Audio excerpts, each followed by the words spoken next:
혼자보다는 함께가 낫다. 대한민국의 결혼 문화를 장려하는 결혼행복 채널 리스토리 TV 윤숙입니다. 결혼행복 채널 리스토리 TV는 비혼, 만혼, 저출산으로 인한 대한민국의 인구 정책에 부응하고자 사회 지도자들의 결혼 인터뷰를 통해서 선남 선녀들에게 희망의 메시지를 전달하는 프로그램입니다. 오늘은 대한민국 최초의 탈북 여성 인문학 강사로 KBS, MBC, SBS 등 주요 언론 매체에 출연하며 스타 강사로 떠오르고 있는 최금희 강사님을 모시고 북한의 결혼 문화에 대해 알아보도록 하겠습니다.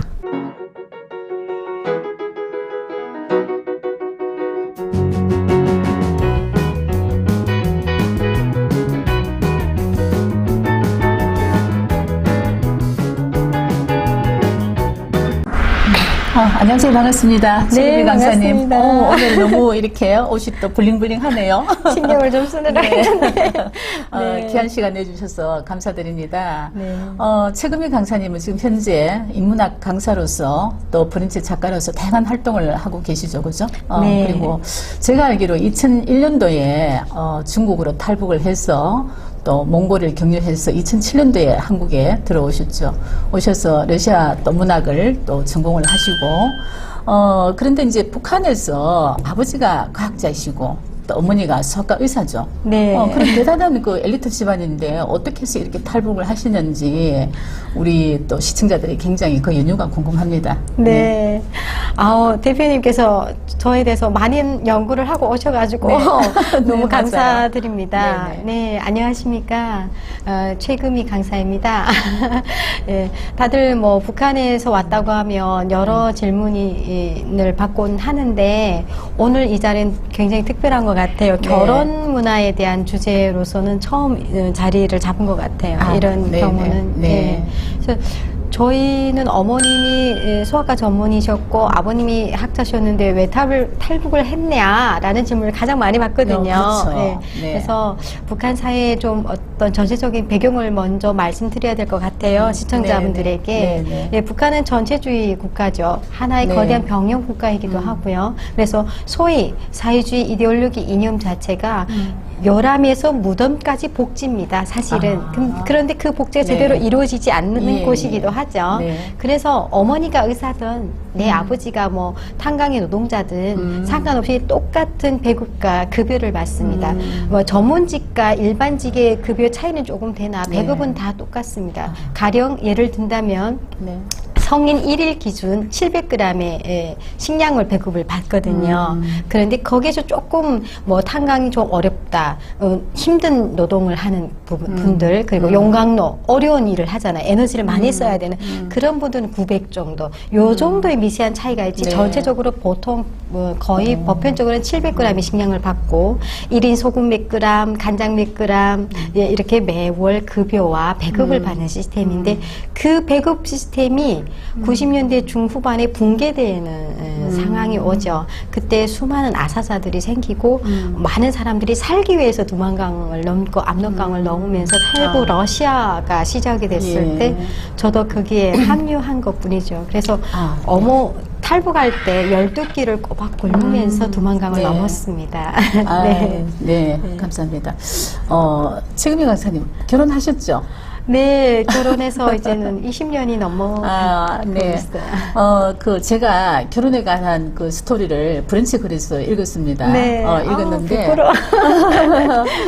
처음에 이제 중국에 입국을 하셔가지고 남편이, 쉽게 말하면 농촌의 노총각이었어요. 그죠? 네, 예. 네. 근데 두 분이 이제 어떤 우여곡절 끝에 남편이 먼저 한국에 들어오게 됐고 그 이후에 이제 강사님이 들어오셨잖아요. 네네. 그래서 이 두 분의 그 따뜻한 사랑에 정말 감동을 받았고 그 브런치 글 중에서 최금희 강사님이 한 얘기 중에서 가장 결혼의 상대자로 어떤 적합한 어떤 분을 대상으로 얘기를 한다면은 본인 얘기 중에서 가방끈도 인물도 그리고 배경도 중요하지만 그 따뜻한 인간적인 마음씨라고 해서 제가 정말 또 한 번 더 감동받았어요. 그래서 역시 그 인문학도다운 어떤 가치관을 갖고 있다. 그래서 최금희 씨에게 지금의 남편은 네. 어떤 존재인지 궁금합니다.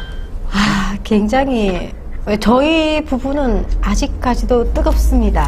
네. 물론 남편이 일방적으로 뜨거운 네. 거죠.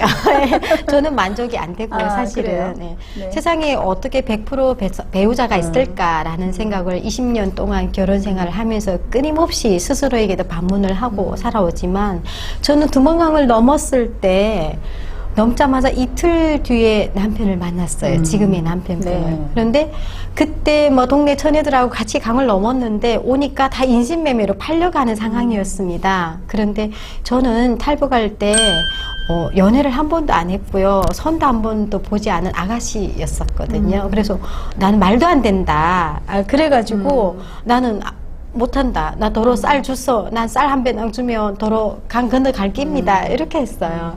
그래서 그 국경 지역에는 중국 공안들이 계속 집을 수색을 해서 탈북민들을 발견을 하면 즉시 북송을 시켰어요. 그래서 저희가 뭐 식량 구입하러 갔다고 잠깐 어디 외지에 갔다 얼마 뒤에 나타나면 괜찮은데 고향에서 이렇게 잡혀서 공식적으로 건너가면 그 명분이 달라지잖아요. 그래서 상황이 위험하기 때문에 그래서 지금 생각해 보면 제가 지금 남편에게 그때 자기 능력이 없어서 날 안 보냈지 이랬거든요. 그러니까 강을 겁없이 건너올 때는 아 총에 맞아 죽거나 앉아 굶어 죽고 이판사판이다 이런 생각하고 넘었는데 넘고 오니까 또 그것도 치열한 거예요. 살아서 잘 무사히 건너갈 수 있는 방법이 경험이 없어서 방법이 없기 때문에 남편 집에 은신을 한 몇 달간을 했었습니다. 그래서 하나 둘씩 뭐 각자의 생활 방식으로 다 흩어져 가고 저만 시댁에 남았는데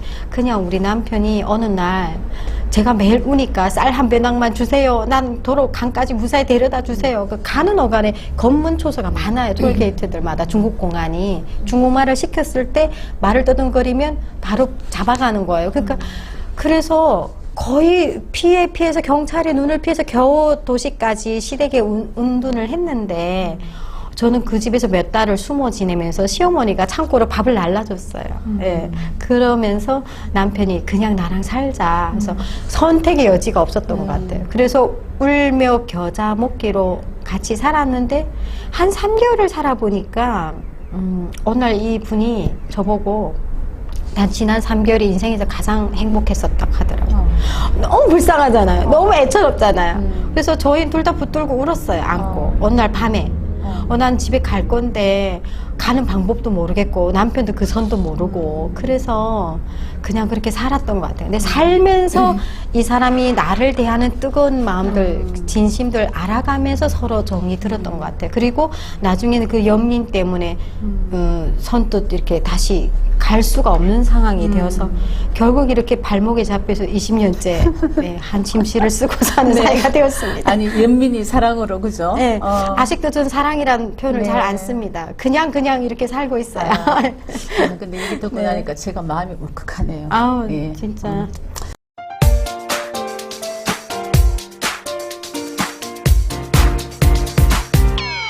자, 그런데 북한의 결혼 문화와 결혼 풍속에 대해서 여러 가지로 궁금하거든요. 근데 북한에서도 요즘 중매 결혼을 하는지 또는 또 뭐 아니면 또 우리나라처럼 연애 결혼을 하는지 그것도 궁금하고 결혼식을 우리 한국처럼 예전에처럼 뭐 전통 혼례를 하는지 아니면 또 예식장이라는 것이 있는 건지 네. 네, 그런 게 또 궁금해요. 네, 굉장히 많은 시청자분들도 궁금하실 그런 문제들인 것 같아요.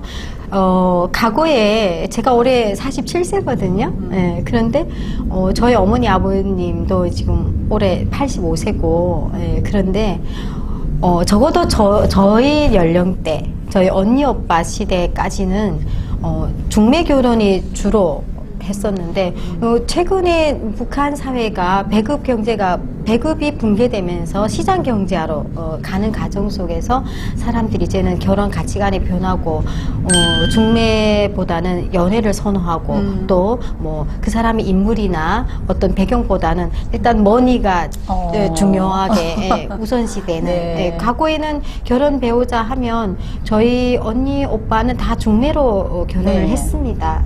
그리고 또 그게 법인 줄 알았어요. 그래서 자유연애 세도해 오거든요. 저도 아가씨 쪽에, 소시 쪽에는 그래도 다들 이쁜 시절이 있잖아요. 그때는 저희 집안 배경도 보고 중매꾼들이 막 와요. 그래서 아무개 집 딸이라면 손도 안 보고 얼굴도 안 보고 며느리 삼겠다 이런 집도 나오고 했었는데, 제가 아니 뭐 지금 당장 먹고 사는 게 어려운데, 그래서 결론을 말씀드린다면 북한은 적어도 90년대까지는 중매 결혼, 그래도 어느 사회나 계층이 존재하니까 적어도 군당 엘리트 계층 집안에서는 자유연애하면 뭔가 약간 좀 천박하다는 생각을 했었던 것 같아요. 그래서 다 중매 결혼을 했었고, 결혼식을 할 때도 여자 집에서 하고 신랑 집에서 하고, 저희 오빠 언니 결혼을 제가 다 지켜봤고, 함 들고 올케 언니 집에 약혼하러 갔었고, 예, 그랬던 기억도 나고요.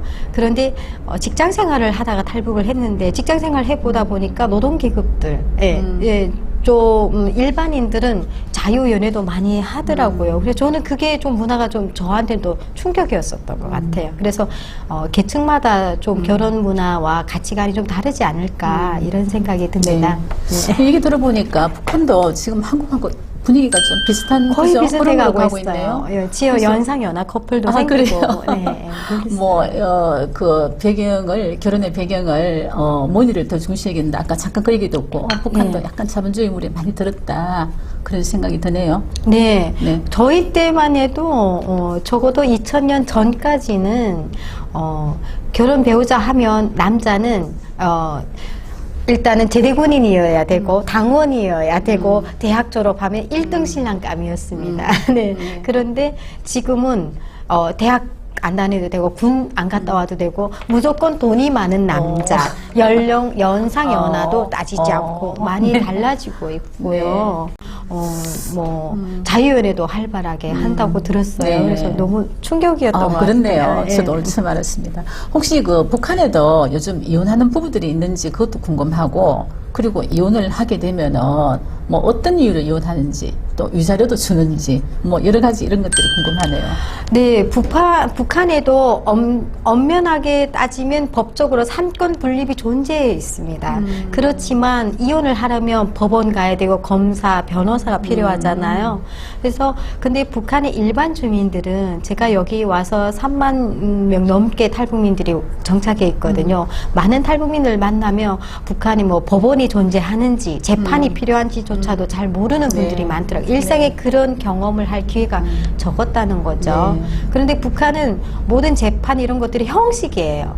결론은 이미 정해져 있는 것 같아요. 그런데 다행히 저는 저희 언니의 고등학교 때 선생님 중에, 스승 중에 한 분이 결혼을 하고 전업주부로 들어가면서 어떤 백을 해서 법원에 서기로 일했던 기억이 있어요. 그래서 엄마랑 길 가다가 그 선생님을 만났는데 일이 바쁘다고 그러더라고요. 그때가 제 기억으로 아마 90년대 초반이었던 걸로 기억하고 있어요. 네. 그때 그 선생님이 그러시더라고요. 이혼 커플이 얼마나 많은지 머리 아프다고. 그래서 우리가 엄마랑 나랑 집에 와서 언니랑 그런 얘기를 해서 너무 충격이다. 우리가 보기에는 이혼한 사람이 거의 없었거든요. 그런데 법원에 가면은 이혼하러 오는 부부들이 있는데 대부분 이혼을 못하도록 중재를 많이 시키고 그 설득을 해서 다시 이혼을 못하게 하는 역할이 더 많았다. 그렇게 들었어요. 그래서 한 번 이혼을 하면 그 사회에서는 그때 당시에는 아예 낙인이 아예 딱 좋은 글씨처럼 사회생활 하기 어려울 정도 그랬었던 것 같아요. 근데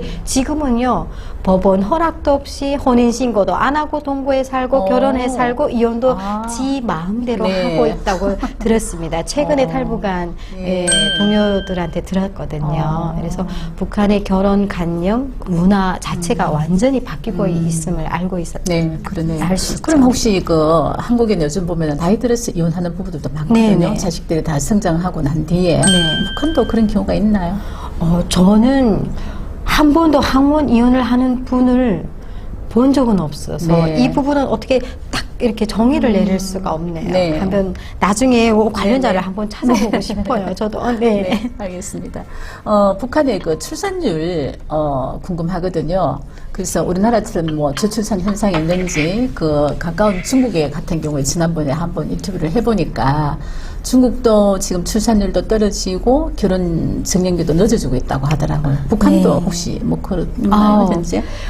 제가 인문학 강의와 더불어서 통일 강의도 하는데요. 통일 교육도 많이 하고 있는데요. 바로 요 코로나 전에 제가 라디오 생방송을 몇 달 한 적이 있는데 요 부분을 다룬 적이 있어요. 그래요? 남북 출산율에 대해서. 네. 그래서 요 한 2년 전 시점에서 통계청 자료를 봤을 때 우리나라가 그때 국민 1인당 출산율이 0.9 그렇죠. 정도. 근데 그렇죠. 최근에는 0.8 0.8대로 네. 내려가. 그때 당시 북한은 0.98 정도, 우리나라보다 0.8% 정도. 네. 그래서 북한도 출산율이 굉장히 낮다라는 굉장히 비관적인 사실을 알고 놀랬어요. 네, 예. 그렇네요. 그래가지고 통일이 됐을 때 뭐 남북의 그 시장 그 인구에 따라서 시장 경제도 활성화되잖아요. 그렇죠, 그렇죠. 예, 그런 부분에서는 큰 기대를 할 수 없겠구나라는 그 실망을 했던 기억이 나서 불과 2, 3년 전에 출산율을 따졌을 때는 남한보다는 조금 높은 걸로. 예, 그렇지만 1% 미만의 차이라는 거. 예, 네. 정확한 수치를 제가 찾아본 기억이 있습니다. 네. 네. 그리고 제가 결혼 현장에서 보면은 이제 탈북 여성들이 한국 남성하고 결혼하는 그런 사례가 많잖아요. 그죠? 네. 근데 이제 우리 그 한국 남성들은 같은 민족이기 때문에 굉장히 선호를 합니다. 근데 사실은 제가 보면은 결혼은 하는데 의외로 전착률이 좀 떨어지는 것 같아요. 그에 대해서 어떻게 생각하는지? 그 부분은 제가 두 가지로 저는 분석하고 싶어요. 적어도 저처럼 북한에서 초중고 뭐 좋게는 대학교 교육까지 받았으면 더 좋고 기본적인 보통 교육을 받고 나온 세대 탈북민들 중에서 그런 세대는 여기 와서 결혼을 하면서 저 주변의 제부들 형부들 보면 부인에 대한 만족도가 100% 200%로 알고 있어요. 네. 저희 SNS를 보는 분들은 다 아세요. 제 주변의 탈북 친구들이 동료들이 저희 집에 와서 2박 3일 같이 밥 먹고 자고 가면 처음에는 혼자 오다 신랑하고 남자친구 데리고 오다 이제는 애들까지 데리고 저희 집에 와서 먹고 자고 네. 가는데 네. 다들 만족도가 높은데 결혼에 실패하는 그 친구들을 쭉 분석해 보니까 40 미만의 여성들이 적어도 좀 자본주의물을 더 많이 젊은 여성들. 이른 나이에 네. 자본주의물을 네. 더 먼저 체험한 친구들이 마인드가 좀 자유분방함이랄까? 저 같은 경우는 저희 남편이 그때 당시 제가 매일 울고 우리 엄마가 다 굶어 죽는지도 모르고 계속 우니까 여권을 떼서 발급받아서 북한에 관광비자로 다녀왔어요. 그래서 저희 어머니를 네. 비밀리에 만나고 왔습니다. 예. 그래서 엄마가 가끔 루트를 통해서 연락을 할 때마다 그래 조서방 잘 있냐 엄마 마침 전화할 때마다 저희 남편이 집에 있었어요. 바꿔주면 엄마 그때 그 사람이야 이렇게 바꿔주고 저는 좀 뿌듯했어요. 많은 사람들이 팔려가고 남자가 계속 바뀌는데 얼마나 슬픈 일이에요. 그런데 그러니까 저희는 좀 보수적인, 여기를 말하면 꼰대, 약간 보수적인 관점을 갖고 있는 세대라고 치면 네. 좀 이른 나이에 자본주의물을 좀 빨리 들은 친구들은 자유분방하고 여기 오니까 여성이 하늘인 걸 보고 네. 그걸 좀 더 누리고 싶어하는 친구들은 네. 좀 결혼에 실패. 얼마 전에 어떤 친구가 이제 40 초반인데요. 언니 법원에 합의위원 제출하고 오는 길이라고 연락이 왔어요. 그래서 실패 확률도 높은데 꽤 잘 사는 친구들도 제 네. 주변에서는 많이 보았던 네. 것 같아요. 최금희 강사님 말씀 중에 또 가슴이 또 울컥했어요. 그 사이와 또 네. 이 또 장모간의 이 남북 분단의 현실이 또 느껴진다 그죠? 네. 근데 엄마가 전화할 때마다 장모가 돼갖고 싸이한테 밥 한 끼 못 해주는 거 너무 미안하다란 그런 말씀을 했어요. 그래서 여기도 뭐 장모가 씨암탉 주는 대접 예전의 이야기지만 그래서 그런 것도 돌아보면 네. 아마 그런 점도 있지 않나 싶어요. 제 남편하고 이렇게 오랫동안 같이 할 수 네. 있었던 게. 계속 긴 얘기하면은 맞아요. 울 것 같죠? 울컥해요. 예, 필사하고. 자, 그 다문화에 대해서 얘기 좀 해볼까요? 네. 저는 그 우리 북한 여성도 어떻게 보면 한국 속의 이방인 그렇게 볼 수도 있겠죠. 네. 그래서 최금희 강사님 같은 경우에는 지금 한국에서 성공한 어떻게 보면은 그 탈북 여성이고 다문화인인데 이렇게 이제 동남아시아나 저기 쪽에서 온 여성들 중에서 보면은 여기서 자기 그냥 그 나라 사람들끼리 얘기하고 놀고 이게 또 잘못되면 어떤 개토화 현상이 일어날 수 있거든요. 맞아요. 그래서 혹시 북한 여성들한테 어떻게 하면은 또 우리 여성들이 한국에서 잘 정착할 수 있을까? 선비로서 좀 좋은 한마디 하시죠.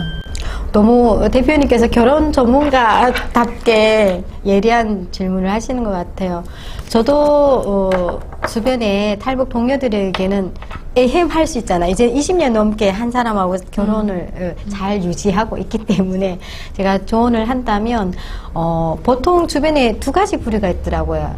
남남 커플 중에 예, 보니까 한국인 신랑하고 결혼한 가정을 보면 어떤 부류는 오픈을 해요. 와이프가 북한 사람이라는 것을 오픈하고 굉장히 적극적인 반면에 또 한 부류는 좀 사회적으로 지위도 있고 직업도 좀 괜찮을수록 부인의 그 신분을 숨기고자 하는 경향이 더 빈도가 높더라고요. 저는 네. 그걸 굉장히 부정적으로 바라봐요. 나랑 사는 어떻게 따지면 부모보다 더 가까운 배우자예요. 살 섞고 사는 거잖아요. 어쩌면 가장 부모보다 더 가까운 배우자임에도 불구하고 배우자의 신분을 숨기고 대중 앞에 제 부인에 대해서 떳떳하게 말을 못할 때는 본인도 그 부인을 뭐라고 하나 약간 좀 이렇게 하대할 수 있는 그런 시선을 갖고 있다는 게 내포되어 있다고 저는 볼 수 있거든요. 네. 그 부인의 아픔과 그 부인의 동료들을 만나면 우리 부인 출신의 탈북한 사람들 어떤 성향과 어떤 마인드를 갖고 있는 건 또 캐치할 수 있고 그러면 혹시 남한 사람의 기준에서는 좀 아니다 싶은 어떤 성향이 발견될 때 부인한테서 단점들이 발견될 때 어떻게 대처할 수 있는지도 미리 준비를 네. 할 수 있는데 네. 그래서 저는 늘 오픈을 하고 서로의 문화에 대해서 좀 공유하는 마인드가 좀 필요하지 않을까. 예, 그렇다면 저도 남편이 중국 사람이고 중국에서 나서 자랐고 가방끈도 저랑 남편이 갭이 너무 차이가 있는데 그런 것들을 어떻게 극복해 올 수 있었냐 하는 질문에는 서로 다 오픈하고 서로 역지사지로 이해하려는 노력이 필요했다. 네. 뭐 정답 네. 너무 정석 같은 답인 것 같은데 가장 기본적인 것이 최선인 네, 것 같다는 생각이 듭니다. 네. 최금희 강사님의 그 인문학 강의 중에서 네. 주제가 삶은 인문학이다, 네. 배움은 체험이다 라는 주제를 이렇게 많이 봤습니다. 그죠? 근데 이제 본인이 인문학 강사로서 최금희의 인생에 있어서 삶이란 어떤 것인지 이 삶에 대한 정의를 또 한번 짧게 해주실 수 있다면. 저는 북한에서 20대 중반에 나와가지고 중국에서 20대, 30대 초반을 보냈고 중국, 러시아, 한국에서 이렇게 14년을 보냈습니다. 그냥 돌아보니까 나의 삶 중에서 아픈 추억도 좋은 추억도 쓰고 단 그 모든 삶의 모든 과정들도 결코 버릴 경험은 없다라는 생각이 들었어요. 그래서 저한테 삶은 희노애락이다라는 네. 예, 그래서 제 인문학의 그 타이틀이 삶은 인문학이다라는 인문학 하면 그 문사철 그 딱딱한 이야기보다 우리 드라마를 보고 소설 속의 주인공을 보고 울고 웃고 공감하고 미워하고 부정적인 등장인물을 보면 그런 것들을 내가 대리만족할 수 있는 부정적인 등장인물을 보면 나는 저러지 말아야 되겠다는 거울이 될 수 있고 좋은 긍정적인 등장인물을 보면 우리가 공감하고 나도 저렇게 잘 돼야지 희망을 갖듯이 그래서 우리 삶의 모든 경험은 버릴 수 없는 가치다. 저는 이런 말씀을 드리고 싶네요. 네. 최금희 강사님 너무 이제 이렇게 진솔하게 또 삶의 체험 이런 걸 얘기해 주셔서 저도 오늘 많이 배웠습니다. 시간이 너무 빨리 흘러가네요.